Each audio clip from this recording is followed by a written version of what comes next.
In 1883, the historian John Robert Seeley penned one of the most influential histories of the British Empire ever published. Though on the surface nothing more than a somewhat revisionist essay regarding the rise of British power, contained within was something of a political manifesto. From Seeley's perspective, the settler colonies, often ignored and considered mere appendages to Britain, ought to instead have been seen as an extension of the British nation.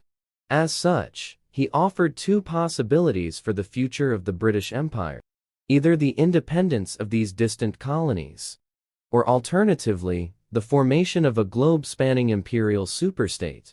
Seeley was not the first to argue for such imperial unity, but his arguments, in particular, gave rise to a new popular idea, generally referred to as Imperial Federation. It is no coincidence that the 1880s saw Imperial Federation become a prevalent idea. The Victorian high noon of British power was over. In most cases, Britain was no longer able to enforce its will on any state that dared defy it. The United States had emerged from its Civil War more centralized and energetic than ever before. Britain's great Asiatic rival, the Russian Empire, was resurgent under Alexander III, after years of stagnation under Alexander II. Meanwhile, in Europe, the balance of power had been thrown off kilter by the unification of Germany. In 1882, the occupation of Egypt had infuriated almost all of the European great powers. Britain, it seemed, was increasingly alone and under threat from the unified land empires of the world. It was in this context of increasing British insecurity regarding their international position that the idea of Imperial Federation began to gain traction. The basic proposal was that the settler colonies Canada, the Cape, the colonies that would later make up Australia and New Zealand's hold, reform into a legal and politically binding federation.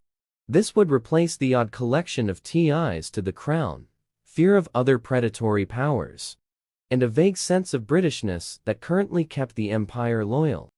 The justification for the plan was the British diaspora contained within these colonies. Their populations, for all intents and purposes, were British. Seeley argued they were extensions of the British nation rather than countries in and of themselves. This was, to a large extent, correct. In the 1880s, the historian John Darwin described how most settler colonies were firmly committed to their Britannic identity. Indeed, in many cases, they were more keen on the British connection than the British themselves were.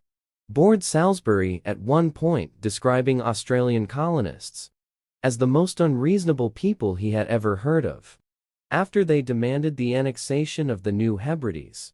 Likewise, though not fitting in with Seeley's view of a greater British race, most natives in the settler colonies had little problem with the imperial connection per se. Proposals for how the Federation would actually operate were always vague. It was generally supposed that the colonies would retain the large degree of internal self-governance that was being increasingly devolved to them in the 1880s.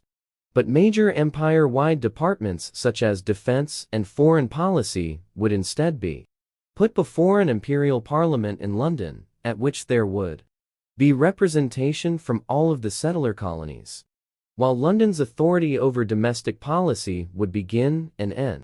It was never decided, perhaps something akin to the power Westminster maintains over the Scottish Parliament today. India and the other smaller colonies and trading outposts would continue to be ruled directly.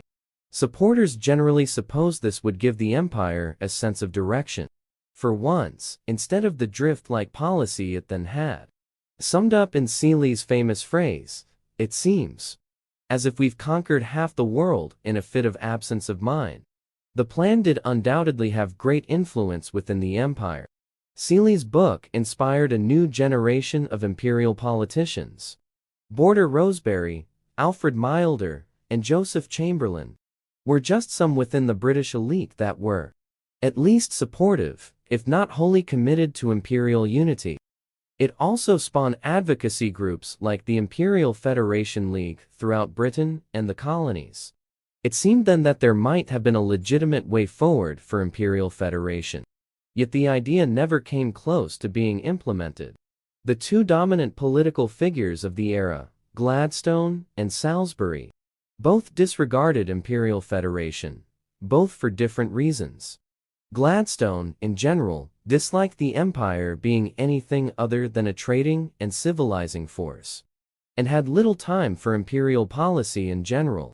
Salisbury, on the other hand, did believe in imperialism, but viewed the Federation as a fantasy that would never be able to reconcile the competing interests of the colonies into a single superstate. The idea did find a more perceptive audience during the brief premiership of Lord Rosebery, but he was too inconsistent and in power for too short a period of time to seriously advance the scheme. By the turn of the century, the idea was beginning to lose traction, and the leagues were being wound up. Yet, somewhat ironically, it finally found a politician with a clear vision as to at least a pathway to federation. Joseph Chamberlain was, in the words of Winston Churchill, the man who made the weather. He had turned down the Home Office to become Colonial Secretary and, since reading Seeley's book, had become doggedly committed to imperial expansion abroad and social reform at home. He almost single-handedly managed Britain's war effort during the Boer War, and had been delighted by the aid the settler colonies had offered. With an election due in 1906, he thought it the perfect time to give the empire a real sense of direction. The proposal he came up with was imperial preference. In simple terms, free trade within the empire, tariffs on foreign goods. This, he argued, would at least open the road for an imperial federation. But despite Chamberlain's claim that the average Briton was imperial-minded, imperial preference and the rise in food prices that would come with the abandonment of free trade instead scared the British public, and the proposals were never implemented. When World War I came, though no movement towards federation had been made, it was still generally proclaimed as a war for the empire. But instead of strengthening the bond between the colonies, the conflict saw the emergence of national identities among them. With it, the whole justification for the Propasalstat. The colonies formed a Greater Britain Collapse. Some ideas associated with federation would go on to be implemented, such as a version of imperial preference, but ultimately Seeley's first prediction, that the empire would eventually give way to independent states, if not unified, was to prove correct. Even if the Federation did never come close to becoming a serious geopolitical entity, it is nonetheless an interesting counterfactual, as well as evidence that the British Empire never had a central direction. It wasn't imbued with the manifest destiny of America, or an unstoppable nationalism like Germany or Italy. It was at heart an essentially reactive force with little in the way of serious long-term planning as to its direction.